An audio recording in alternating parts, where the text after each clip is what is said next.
kala wau. Sedikit pun boten dipun kurangi. Lan punika napa kedah hati-hati kita ing dalem aja niku melihat ingkang diajak niku perkawis ingkang sae napa mboten, perkawis ingkang taat napa maksiat niku kedah dipun angen-angen ketika ranten napa dampakipun niki ingkang luar biasa. Ketika taat, kesaenan, petunjukipun Allah Subhanahu wa taala, maka otomatis akan mendapatkan pahala, keutamaan seperti orang yang melakukan. Kok aja kesesatan, aja perkawis dosa, aja kemaksiatan. Nah, punika hati-hati. Kita akan mendapatkan kecipratan nggih. Dosanipun tiyang ingkang nglampahi kala wau. Sedikit pun boten dipun kurangi. Rawahu Muslim. Hadis punika dipun riwayataken dening Imam Muslim. Hadis ingkang kaping 3 dipun riwayataken dening Abul Abbas Sahal ibni Sa'id As-Sa'idi radhiyallahu anhu. Bilih Rasulullah Muhammad sallallahu alaihi wasallam paring dawuh. Ketika Rasulullah sallallahu alaihi wasallam ngadepi perjuangan Khaybar. Khaybar punika mayoritas ingkang penduduk Yahudi nggih. Yahudi ingkang khianat dhateng Rasulullah Muhammad sallallahu alaihi wasallam. Dados napa perang ingkang wonten dipun lampahi Rasulullah Muhammad sallallahu alaihi wasallam punika dipun idini dening Allah Subhanahu wa taala keranten apa Rasulullah sallallahu alaihi wasallam setunggal dipun dolimi dening tiyang ingkang musuhi dhateng Rasulullah Muhammad sallallahu alaihi wasallam. Ingkang kaping kalih ya untuk menegakkan keadilan, untuk membebaskan kedzaliman. Ingkang kaping 3 masalah perang punika kedah dipun instruksikan, dipun perintah dening pimpinan pucuk dan mriki tidak ada instruksi presiden, kedah wonten perintah saking pemerintah untuk menghadapi musuh yang mau menyerang. Nek mboten perintah saking pemerintah nggih mboten kene. Terus ketika memahami, membaca hadis atau ayat-ayat tentang perang punika kedah dipun mangertosi kondisi-kondisi ingkang wonten lan statusipun. Terus ketika ada perintah saking pemerintah ya nggak boleh ya, pergi ke Palestina mau perang ya nggak boleh. Nah kalau mati salib nanti. Kecuali kalau pemerintah memerintahkan, itu baru namanya jihad. Kalau nggak ada perintah nggak boleh. Jadi perang itu karena memang lebih membela diri. Rasulullah itu membela diri. Terus yang kedua menegakkan keadilan, ya, menghilangkan kezaliman, kesenang-menangan dari kelompok-kelompok yang menganiaya. Yang paling pokok lagi tadi itu Rasulullah statusnya adalah sebagai pimpinan negara, sehingga beliau berhak untuk memerintahkan. Nah kalau sebagai rakyat seperti kita, ya nggak boleh untuk melakukan perang, itu nggak boleh. Dawuhipun Rasulullah Muhammad sallallahu alaihi wasallam lautiyanna arroyah dan rojulan yaftahullah ala yatih. Sungguh aku Rasulullah badhe maringaken bendera sebagai komandan, ya, komandan pasukan. Seorang akan diberikan pada seorang yang dengan pelantaraan orang tadi Allah Subhanahu wa taala memenangkan perang Khaybar. Ingkang pundi Allah Subhanahu wa taala mencintai, Ingkang pundi tiyang wau, rajul wau niku cinta dhateng Allah lan Rasulullah Muhammad sallallahu alaihi wasallam. Lan Allah lan Rasulullah sallallahu alaihi wasallam cinta dhateng tiyang kala wau. Akhirnya para sahabat berharap sebagai sosok lelaki tadi itu yang diberi mandat bendera oleh Rasulullah SAW. Ketika pagi hari, ketika sampun injing, para sahabat sowan datang Rasulullah SAW.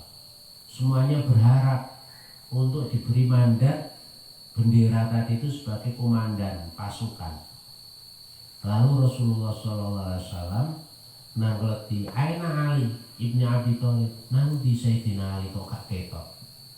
Jadi sahabat jawab, ya Rasulullah, Sayyidina Ali lagi sakit, matanya, kedua matanya sakit belekan, sakit mata keduanya. Akhirnya Rasulullah SAW memerintahkan supaya mengundang Sayyidina Ali yang sedang sakit itu. Akhirnya Sayyidina Ali diundang, ditimbali untuk sowan matur datang Rasulullah SAW. Akhirnya Sayyidina Ali kedua matanya diludahi oleh Rasulullah SAW dan didoakan dan sembuh. Ini termasuk mukjizatnya Rasulullah SAW. Yo kita gak usah tiru. Ono wong minta obat matane loro didoni, tiru derek Rasulullah. Nah ini kadang malah jadi fitnah. Ya nek wong mantep dengan idune kita. Ya kan? Idune Rasulullah wangi, selalu siwakan. Jadi ada hal-hal yang kadang perlu melihat diri kita. Ya, Sayyidina Ali diidoni Rasulullah. Sayyidina Ali mantep, apapun yang dilakukan oleh Rasulullah itu beliau mantap yakin. Lah nek sing teko itu ragu sama kita, ya kan? Artinya enggak punya kemantapan. Ya jadi doni itu. Jadi perlu melihat lah, perlu untuk aktualisasi, ya dibacakan sholawat, disuruh beli obat mata, ya insto atau dibacakan sholawat. Jadi dikondisikan dengan zaman kita dan masyarakat kita yang yakin dan imannya tidak seyakin dan imannya para sahabat. Karena yang namanya donga, ya suwuk itu sesuai dengan keyakinan. Sing nyuwuk mantep, sing disuwuk mantep, ya akan dikabulkan oleh Allah Subhanahu wa taala. Idil fatah hasbati qadirufik. Jadi sesuai dengan iktikad keduanya. Wa kullu malam ya takit lam yang tafik. Nek salah satu dari keduanya ragu, ya enggak patio mantep, ya enggak akan bermanfaat. Nah orang saiki yo mantepe dengan obat dohir sambil dibacakan sholawat. Dari disesuaikan. Ya aja asal ngidoni. Nanti jadi masalah nanti. Ya. Fabasako Rasulullah SAW fi ainai. Jadi perlu melihat kondisi dan kearifan yang ada di daerah kita, di negara kita, di zaman kita. Karena kemantepan, keyakinan, yakin, iman orang sekarang dengan para sahabat itu jauh. Wada'alahu lan dungaaken. Ya, tadi kita Rasulullah sudah wafat, ya, dengan membaca sholawat. Sholawat apa? Sholawat yang mampu. Semua redaksi sholawat itu adalah semuanya baik. Wada'alahu yang paling redaksi paling baik itu sholawat Ibrahimiyah. Sholawat yang ada pada tahiyat itu. Karena itu dari Rasulullah SAW. Wada'alahu fabaro'a. Terus setelah diludahi kedua matanya didoakan sembuh hatta ka'alam yakun fi wajahun, sehingga sembuh total, nggak ada sakit pun. Fa'atahu Roya akhirnya diberi bendera menjadi komandan, dan Sayyidina Ali menjalankan perintah Rasulullah SAW, sehingga pada perjuangan Khaybar tadi diberi kemenangan oleh Allah Subhanahu wa Ta'ala. Umfud ala rislika hatta tanzil bisa hatihim, diberi pesan-pesan oleh Rasulullah SAW ya, setelah sampai di daerah Khaybar, suruh ngajak sumat ilal Islam, jadi nggak langsung diperangi, diajak untuk masuk Islam. Wahbirhum bima yajibu alaihim, ya, kabarkanlah kepada mereka kewajiban-kewajiban, tentang kewajiban bagi seorang yang sudah memeluk Islam, kewajiban-kewajiban yang merupakan haknya Allah Subhanahu wa Ta'ala. Fawallahi la ayahdiyallahu bika rajulan wahidan khairun laka min humrin na'ami. Demi Allah, dengan sadabiahmu Allah kok menunjukkan seseorang satu bisa masuk Islam, bisa melakukan kebaikan, itu lebih baik daripada harta yang bermegahan. Kumrin na'am, ya, harta pada saat itu yang paling megah ya. Jadi kita ajak-ajak kepada masyarakat, kok mau, ada yang mau ya. Hidayah dari Allah semacam ini lebih utama, lebih mulia daripada harta benda yang melimpah, yang mewah, yang megah. Ini keutamaan daripada mengajak-ajak ya, ajak-ajak kebaikan, ajak-ajak petunjuk. Ini yang pertama, kita nggak perlu kecil hati. Masalah mau tidak itu urusannya urusan hidayahnya Allah Subhanahu wa Ta'ala. Kok diberi mau, berarti itu hidayahnya Allah.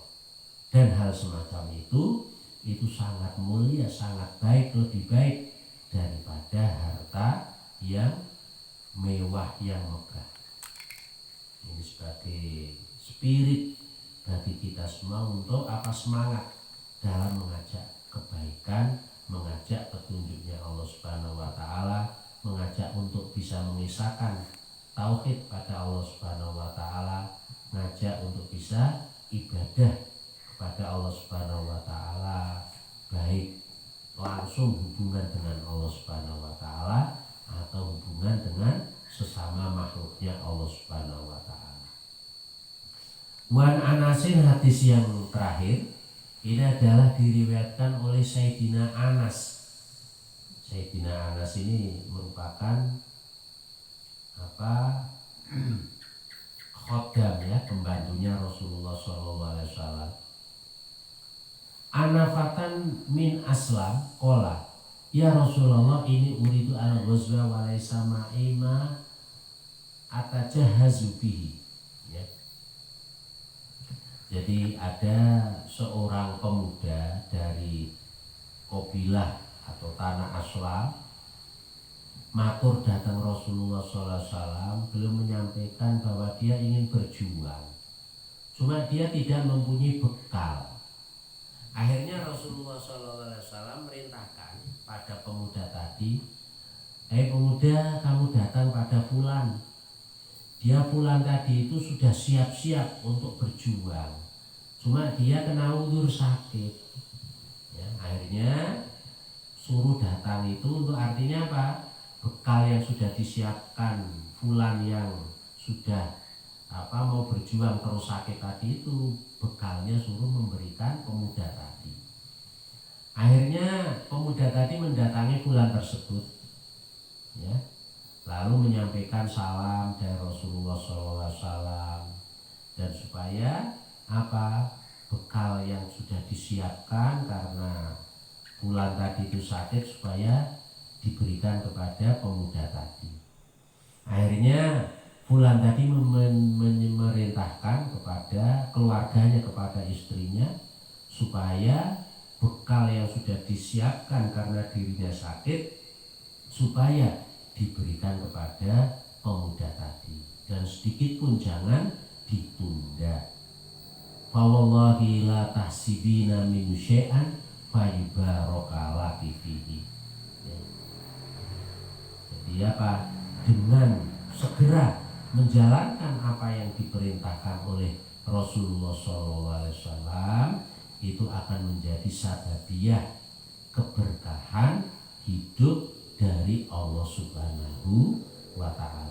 Makanya semampu kita semua, ya, semampu-mampunya untuk titik-titik nderek apa yang telah diperintahkan oleh Rasulullah SAW, apa yang telah dicontohkan oleh Rasulullah SAW. Dengan titik-titik semampu kita nderek, ini akan menjadi sababiyah keberkahan hidup kita, baik hidup di dunia, ya, ketika kita meninggal, lebih-lebih kehidupan setelah kita meninggal, dilindungi oleh Allah Subhanahu wa Ta'ala. Artinya berkah itu kan apa? Ditambahi kebaikannya, ziyadatul khair, sudah baik ditambahi kebaikannya melimpah, sehingga keberkahan itu nggak bisa dimatematika, nggak bisa di 1 kali 1 itu nggak bisa, itu keberkahan. Rawahu Muslim. Wallahu a'lam bishawab wa ilail marji.